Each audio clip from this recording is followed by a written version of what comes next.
माइलो ठुलो भएर चित्रबहादुर ठुलो भएर माइलो ठुलो भएर के दुईजनाले यहीँ काम गर्नुभएको एकदम ठुलो छ इन्जिनियरिङ एन्ड टेक्नोलोजीकै यो सेन्ट्रल ब्लक रहेछ है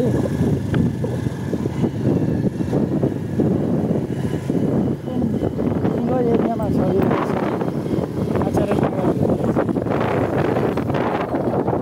वहाँ नजाम है अब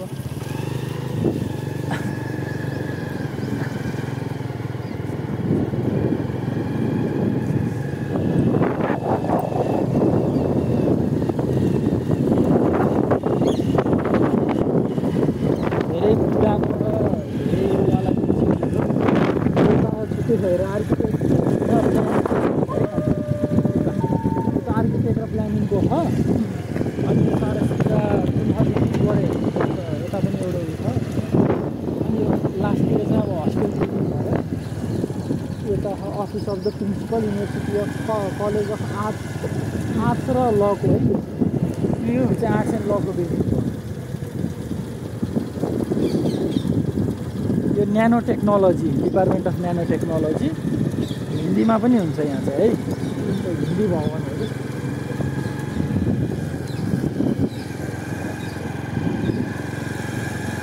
एकदम भास्ट एरियामा फैलिएको छ यो गदर फ्याक्चरियन भवन बनाइरहला यो केही डिपार्टमेन्ट होला अघिबाट हेर्नुपर्छ एमकम एमबिए यता हुन्छ टेक्नोलोजी म्यानेजमेन्टको पढाइ यता हुन्छ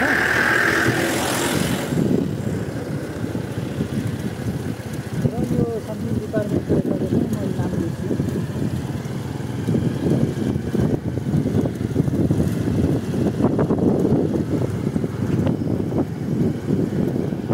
अब त्यति धेरै टाइम छैन उता डिपार्टमेन्ट अफ साइकोलोजी यताको department of psychology department of library science उर्दूको पढाइ पनि हुन्छ यहाँ धेरै ठुलो छ उता गइएन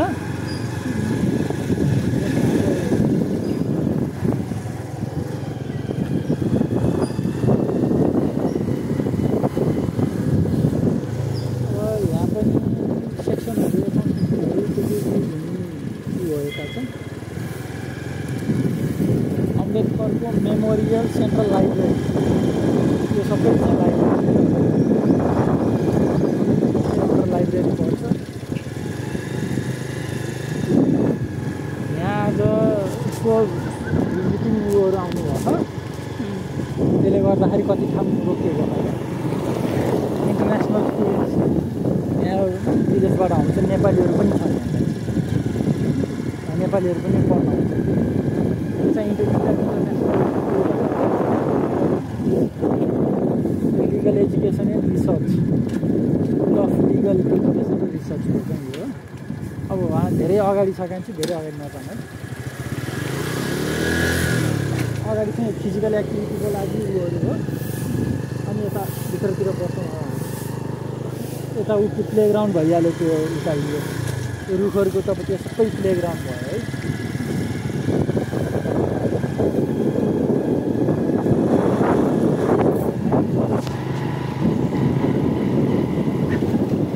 प्लेग्राउन्ड भयो यता अब गुरुहरूको मूर्ति पुष्पलहरूको गुरुहरूको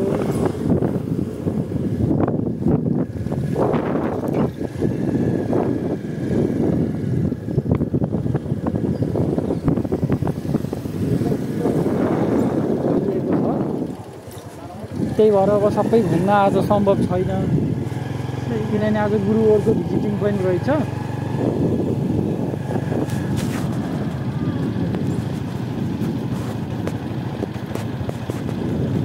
आचार्य नागार्जुन युनिभर्सिटीको अन्डर एमबीबीएस को मेडिकल कोर्स छोडेर बाँकी सबै कोर्सको पढाइ हुन्छ सबै इन्क्लुडेड सबैको यो युनिभर्सिटीको अन्डर सबै कलेजहरू यहीँभित्र छन् यहाँ उहाँ हेर ब्रुसलीको स्ट्याचु प्ले ग्राउन्ड यहाँबाट देखिहाल्नु होला राति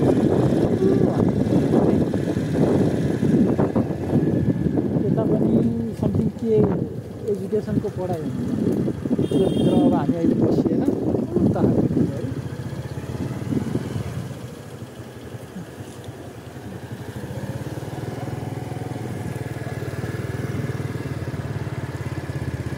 उता क्यान्टिन भइहाल्यो यहाँबाट गयौँ भने यहाँबाट पनि धेरै छन् आजको लागि चाहिँ उता हामी गइयो अब यहाँ एडमिसन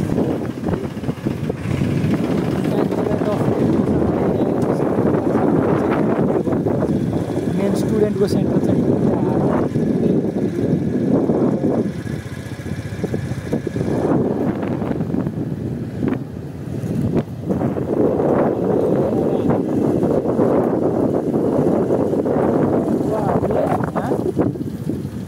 सर्भिस पुरै कम्प्लिट गर्नुभयो अनि अहिले पेन्सन यहाँबाट पेन्सनको रिटायरमेन्टमा जानुभयो एकदम राम्रो फेसिलिटी छ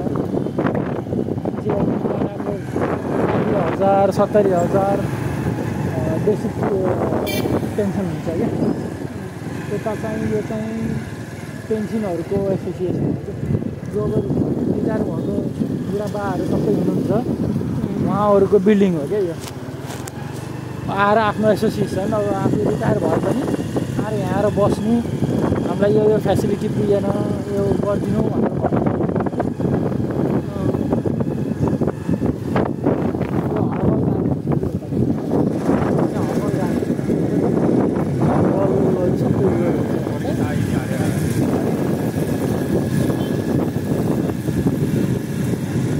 चाहिँ हर्बल गार्डनमा अब सबै यहाँ सबै उयोहरू छ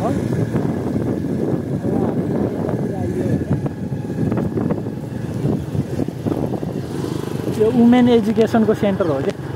वुमेन स्टडिजको लागि अनि सबै फेसिलिटी भित्रै छ यो ब्याङ्कको फेसिलिटी भित्रै छ सबै एसबिआई चाहिँ सबै काम यहीँभित्र हो क्यान्टिन भइहाल्यो यहाँ दुईवटा क्यान्टिन छ इन्जिनियर अफिस हो अनि उता अफिस चाहिँ जुडिसियल पनि हो क्या यहाँ सबै त्यो अब हामी आइयो भने अब जस्तो हामी उहाँहरूको अब लाइफ सर्टिफिकेट सबमिट गर्नु पऱ्यो यताउति सबै यहाँ गराउनु पऱ्यो भने आफ्टर रिटायरमेन्ट फाइनेन्सियल जति पनि कारोबारहरू हुन्छ त्यो चाहिँ यहाँको बिल्डिङबाट हुन्छ यो बिल्डिङबाट हुन्छ अब हामी अहिले चाहिँ उता गएनौँ यो बिल्डिङभित्र फाइनेन्स अफिस देखि लिएर A to Z सबै अफिसहरू फाइनेन्स रिलेटेड अफिसहरू त्यहाँ हामीले भेटिन्छ यो भित्र गइयो भने धेरै ठुलो बिल्डिङ छ यो हामी अलरेडी सबमिट गरेर निस्किसकेछौँ फाइल त्यही भएर हामी उता गइएन भित्र अब भिडियो रेकर्ड गर्ने अलाउड पनि छैन सबै फाइनेन्स अफिस हो अब हामी बाहिर निस्क्यौँ है त हुन्छ यताको चाहिँ उहाँको चाहिँ त्यो डिस्टेन्स एजुकेसनको हो यो त्यो पनि देखाइदिनु मैले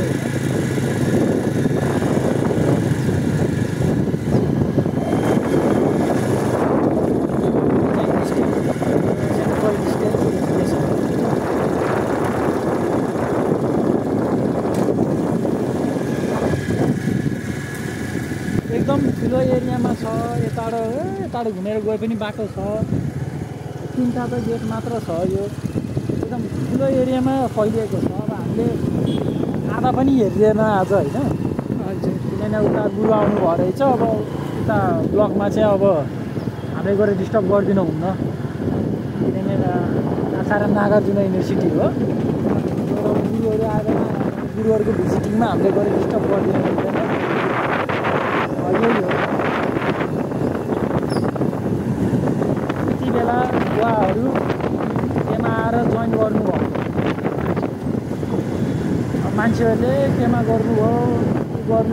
इन्डिया त हो भन्ने सोच आउँछ मान्छेहरूलाई तर बुवाहरूले गर्नुभएको भने जस्तो यो इन्टरनेसनल युनिभर्सिटी यस्तो राम्रो फेसिलिटी पुरा रेस्पेक्ट छ अहिले पनि कति रेस्पेक्ट छ